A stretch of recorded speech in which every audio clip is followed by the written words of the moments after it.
En este momento exacto, en el mar Arábigo Oriental, aproximadamente a 80 millas náuticas de la costa iraní, el USS Dwight D.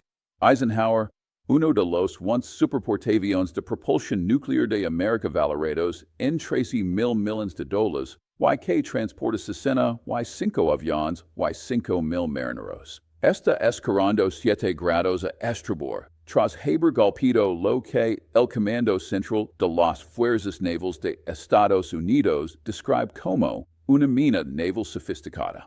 La Armada del Cuerpo de la Guardia Revolucionaria Islámica de Irán emitió un comunicado hace 40 minutos afirmando que el portaaviones golpeó posiciones de manera defensiva colocadas en aguas internacionales como parte de operaciones de seguridad legítimas.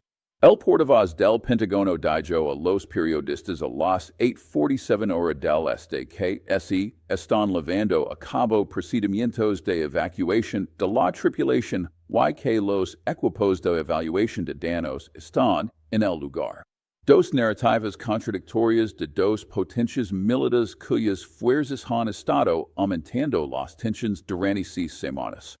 Uno describe una mina iraní deliberadamente colocada en las rutas de navegación internacional. El otro afirma que se trataba de una posición defensiva que un portaaviones estadounidense encontró accidentalmente. Esta es la primera vez desde la Segunda Guerra Mundial que un portaaviones de Estados Unidos ha golpeado una mina naval en condiciones de combate, creando un umbral que cambia fundamentalmente la forma en que ambas naciones calculan el riesgo en la región del Golfo Pérsico. Permítame explicarles exactamente qué sucedió en las 36 horas que llevaron a este momento de crisis.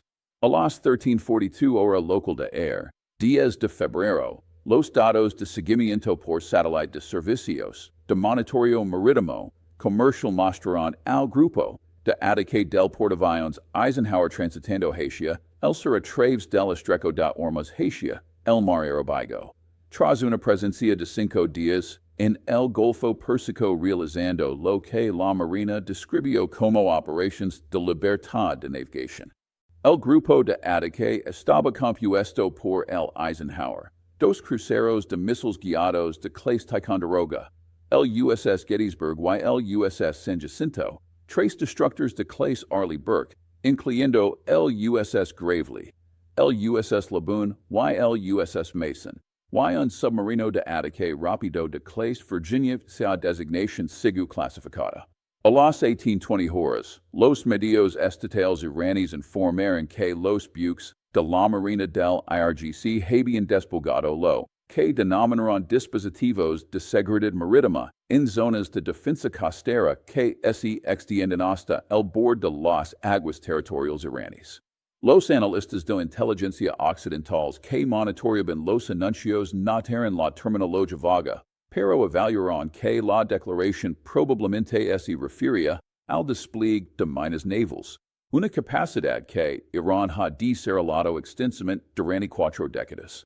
A las 23:40 horas, el grupo de ataque Eisenhower alteró su rumbo de tránsito hacia el sur, girando al noroeste de regreso hacia el estrecho de Hormuz, en lo que los funcionarios de la Marina describieron más tarde como una respuesta a información sobre posibles amenazas a la navegación comercial en la región. A las 02:14 horas de esta mañana, 1 de febrero, en coordenadas aproximadamente 24.6 grados de latitud norte y 59.3 grados de longitud este, el sonar monitoreó en el casco del Eisenhower detectó un contacto anómalo directamente adelante a una distancia estimada de 400 metros. El portaaviones ejecutó inmediatamente maniobras de emergencia, pero dado el desplazamiento del buque de 100,000 toneladas y un radio de giro que supera media milanáutica, el barco chocó contra el objeto sumergido a las 02:17 horas mientras viajaba a aproximadamente 15 minutos. El impacto ocurrió a lo largo del costado de estribor del casco aproximadamente a 40 metros a popa de la proa y 12 metros por debajo de la línea de flotación. En 90 segundos, los equipos de control de daños informaron sobre inundaciones en 3 compartimentos en el cuarto nivel, con una entrada de agua estimada en 2,000 galones por minuto. A las 0223 horas, el oficial al mando ordenó el estado de alerta general y inició la condición de control de daños zebra. El estado más alto de preparación que requiere el saludo completo de todos los compartimentos estancos. A las 0237 horas, el capitán autorizó la evacuación parcial de la tripulación, con el personal no esencial trasladándose en helicóptero a los cruceros y destructores de escolta. A las 0615 horas, hora del este, aproximadamente 800 marineros han sido evacuados, mientras que 3,000 miembros de la tripulación, incluidos todos los equipos de control de daños, el personal de operaciones de vuelo y el personal de ingeniería esencial, permanecen a bordo del portaaviones trabajando para contener la inundación y mantener la generación de energía. Para entender la importancia técnica de lo que acaba de suceder, necesitas comprender tanto la tecnología de minas involucrada como el perfil de vulnerabilidad del transportista. Las minas navales iraníes se dividen en 3 categorías principales según las evaluaciones de inteligencia disponibles y las recuperaciones anteriores de aguas del Golfo. La IM-52 es una mina de ascenso propulsada por cohete de destino ruso que se sitúa en el lecho marino en profundidades de agua de hasta 300 metros. Detecta las formas magnéticas de los buques y los patrones acústicos a través de sofisticadas matrices de sensors. Y luego lanza hacia arriba a velocidades que superan los 40 nudos para golpear cascos con una cabeza explosiva de 600 kilogramos capaz de penetrar armaduras navales reforzadas. La Serisadaf representa minas de influencia de fondo iraníes autóctonas que utilizan disparadores magnéticos y acústicos con cabezas explosivas que varían de 250 a 500 kilogramos dependiendo de la variante.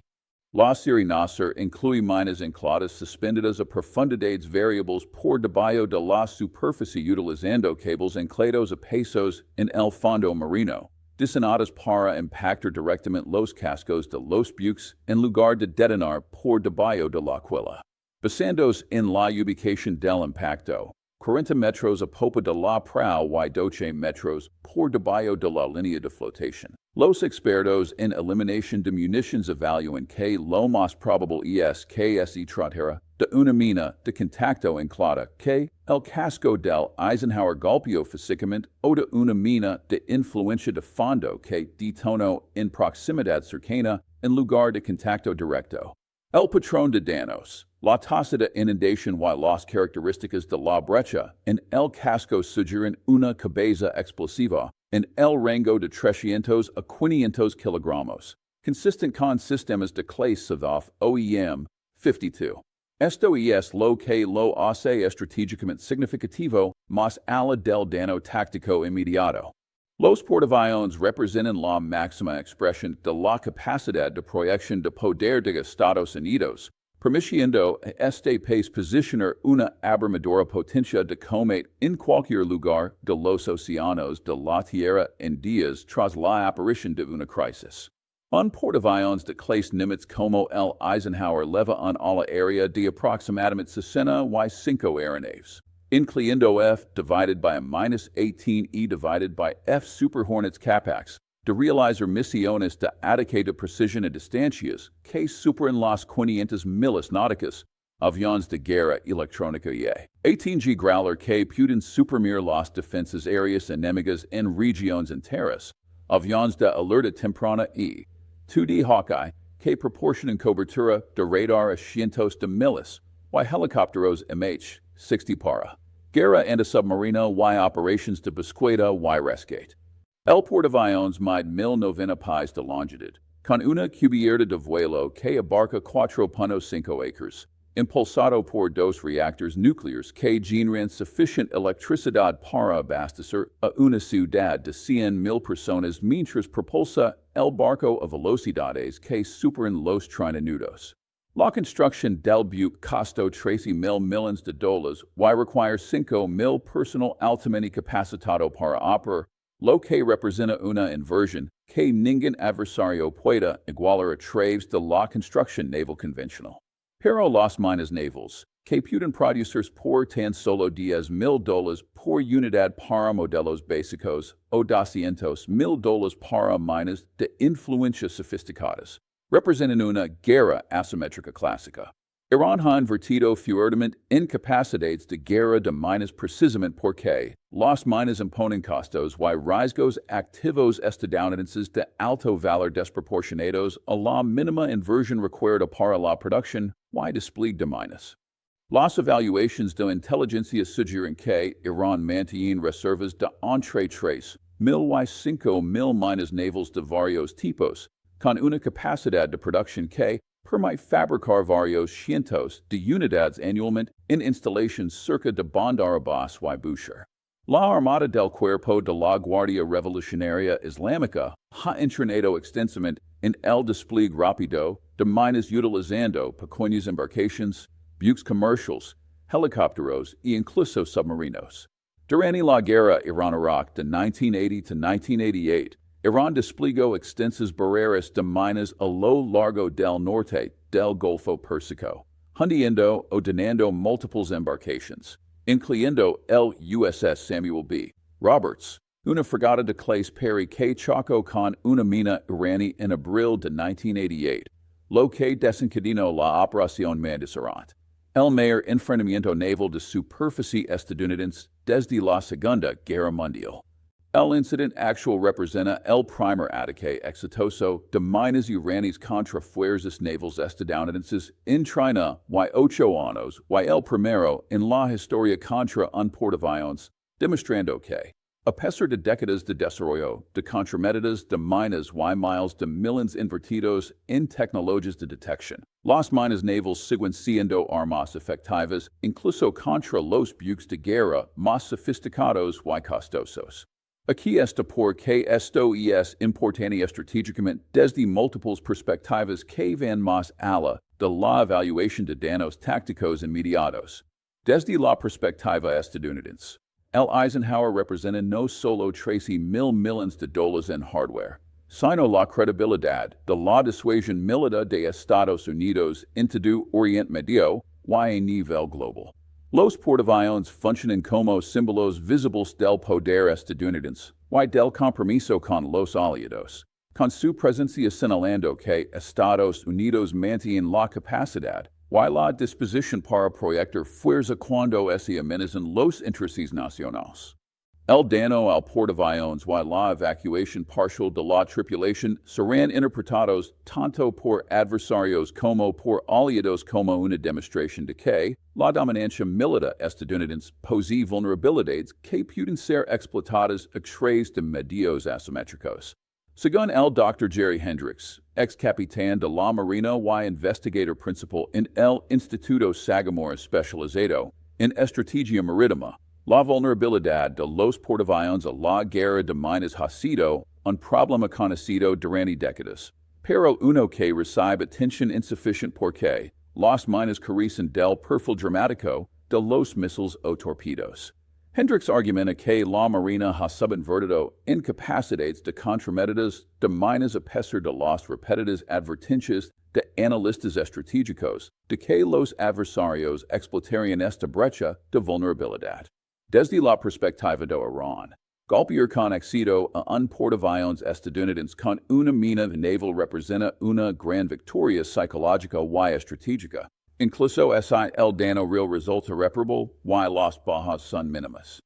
Irán ha enfrentado durante décadas una abrumadora superioridad militar convencional estadounidense, incapaz de igualar el poder aéreo estadounidense, las capacidades de ataque de precisión o las fuerzas navales de superficie.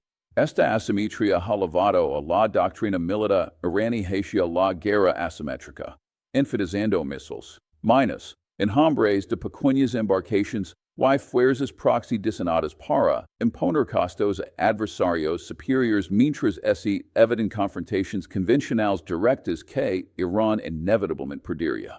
El ataque con minas demuestra que, a pesar de las ventajas tecnológicas estadounidenses, Irán conserva la capacidad de amenazar activos estadounidenses de alto valor que operan en la región del Golfo Pérsico, lo que podría disuadir futuras operaciones militares estadounidenses o, como mínimo, imponer costos y riesgos más altos a los responsables de la toma de decisiones estadounidenses que consideran acciones militares. El líder supremo Ayatollah Ali Khamenei ha enfatizado repetidamente que Irán responderá a la presión estadounidense a través de medios asimétricos, y este incidente valida ese enfoque estratégico. Desde una perspectiva regional más amplia, este incidente ocurre en un contexto de tensiones crecientes tras el colapso de las negociaciones diplomáticas en busca hace 3 semanas y la creciente frecuencia de operaciones de hostigamiento iraníes contra el comercio marítimo que transita por el estrecho de Hormuz. Arabia Saudita, los Emiratos Árabes Unidos y otros estados del Consejo de Cooperación del Golfo han solicitado repetidamente una mayor presencia militar estadounidense como disuasivo contra la agresión iraní. Pero incidentes como el ataque con minas al Eisenhower plantean dudas sobre ese. Los portaaviones estadounidenses pueden operar de manera efectiva en las aguas confinadas del Golfo Pérsico al enfrentarse a amenazas sofisticadas de minas y ataques de misiles de saturación. Según un análisis del Instituto Internacional de Estudios Estratégicos, el Golfo representa un entorno operativo singularmente desafiante para las operaciones de portaaviones debido a su geografía confinada, espacio de maniobra limitado y capacidades del adversario diseñadas específicamente para explotar estas limitaciones. El incidente también tiene implicaciones para la estrategia naval estadounidense a nivel global, ya que China, Rusia y otros posibles adversarios estudian las tácticas iraníes y evalúan ese enfoques asimétricos similares podrían amenazar a los portaaviones estadounidenses en el estrecho de Taiwán, el mar Báltico y otras aguas en disputa. Los precedentes históricos ofrecen una guía limitada porque ningún portaaviones estadounidense ha enfrentado amenazas de minas de combate desde la Segunda Guerra Mundial, cuando varios portaaviones de clase Essex chocaron con minas japonesas con diversos grados de daño.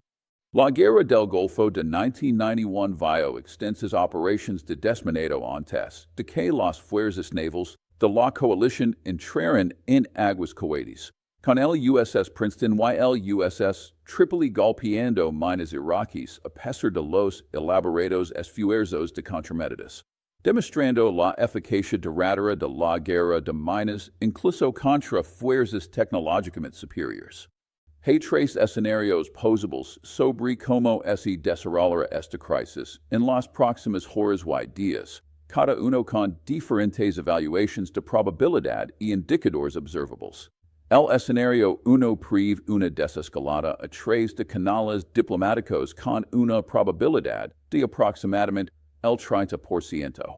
Este escenario requiere que varias condiciones se alineen simultáneamente. Irán tendría que emitir declaraciones aclarando que el despliegue de minas era una medida defensiva no destinada a atacar específicamente a las fuerzas estadounidenses, tal vez afirmando que el Eisenhower encontró accidentalmente minas colocadas para disuadir operaciones de ataque teóricas de Israel. Estados Unidos tendría que aceptar esta narrativa públicamente mientras comunica en privado líneas rojas claras sobre el futuro despliegue de minas en aguas internacionales. Ambas partes tendrían que coordinarse a través de intermediarios suizos o canales diplomáticos omanis para establecer un entendimiento tácito que prevenga más incidentes. El presidente Trump enfrentaría presión política interna que exigiría represalias, pero podría enmarcar una respuesta contenida como paciencia estratégica mientras continúan la evaluación de daños y las operaciones de reparación. Este escenario se vuelve más probable si los daños resultan relativamente menores y el conteo de bajas se mantiene en cero, permitiendo que ambas partes se elguen de la confrontación sin parecer débiles. Esté atento a señales diplomáticas, incluyendo el contacto renovado entre funcionarios estadounidenses y iraníes a través de terceros. Declarations del Ministerio de Relaciones Exteriores de Irán que enfatizan la naturaleza defensiva del despliegue de minas, while la retórica oficial estadounidense centrada en la libertad de navegación en lugar de amenazas de represalias. El escenario 2 implica una escalada militar controlada con una probabilidad de aproximadamente el 45%, representando la trayectoria más probable dada la presión política interna en ambos lados. Este escenario contempla una respuesta militar estadounidense limitada que apunta a instalaciones navales iraníes específicas, infraestructura de producción de minas o buques de la Armada del IRGC involucrados en operaciones de despliegue de minas. Estados Unidos podría llevar a cabo ataques de precisión utilizando misiles de crucero Tomahawk lanzados desde destructores o submarinos, golpeando instalaciones de almacenamiento de minas iraníes cerca de Bandar Abbas o bases de la Armada del IRGC en la Isla Hal.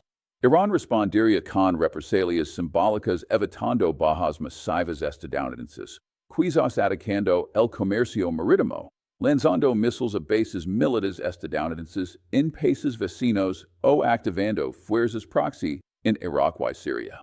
Ambas partes calibrarían sus respuestas para demostrar determinación mientras evitan que la escalada salga de control.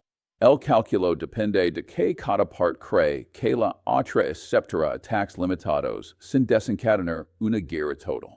Según un análisis del Centro para Estudios Estratégicos y Internacionales, este escenario de escalada controlada ofrece a ambas partes la oportunidad de reclamar una victoria política interna mientras evitan resultados catastróficos que ninguno de los gobiernos dice realmente.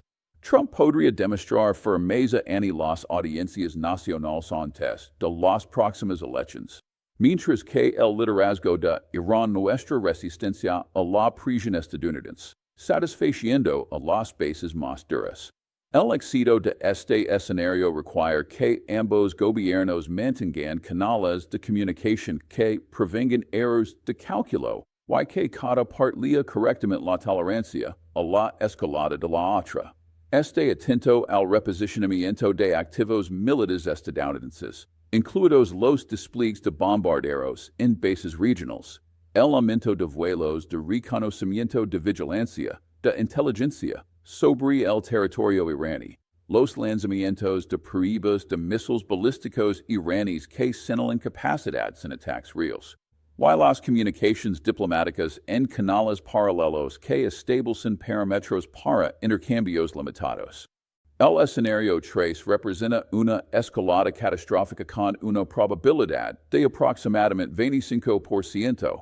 La trayectoria depende de donde el error de cálculo, los accidentes o las decisiones deliberadas se convierten en un conflicto militar a gran escala.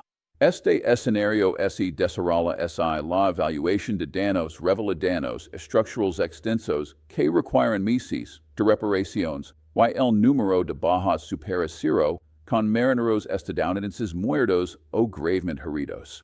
La presión política interna obligaría a Trump a una represalia masiva independientemente de los costos estratégicos.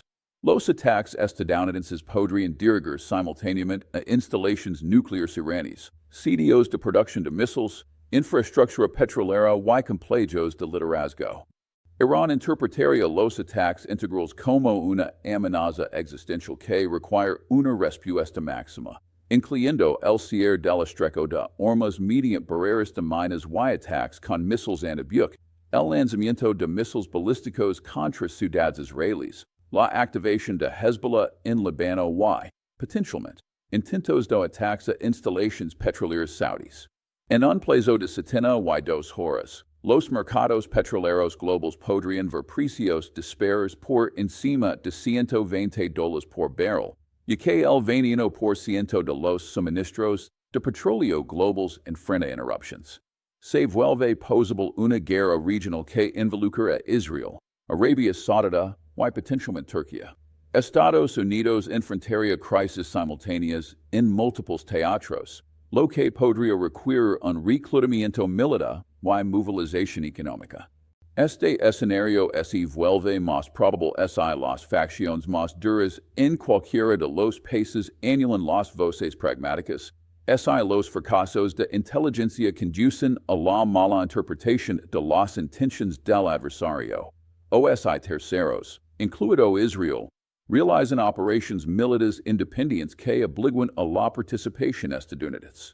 Esté atento a 5 indicadores críticos en las próximas 24 a 72 horas que revelan que escenario se materializa. Primero, informes de bajas del Eisenhower. Si se confirman fatalidades, la presión interna para la represalia se vuelve abrumadora y la probabilidad de desescalada diplomática colapsa. Segundo, actualizaciones de evaluación de daños.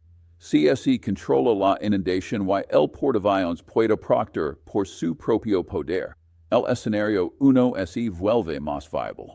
Si el Eisenhower requiere ser remolcado a las instalaciones del astillero, la probabilidad del escenario 3 aumenta. Tercero, movimientos militares estadounidenses. Si los bombarderos sigilosos B-2 se despliegan en Diego García o si grupos de portaaviones adicionales reciben órdenes de despliegue acelerado, la preparación para operaciones ofensivas está en marcha. En cuarto lugar, la señalización diplomática iraní. Si el ministro de Relaciones Exteriores emite declaraciones conciliatorias o el líder supremo comune hace un discurso televisado, su lenguaje específico indicará si Irán busca la desescalada o se prepara para la confrontación. En quinto lugar, las reacciones del mercado del petróleo.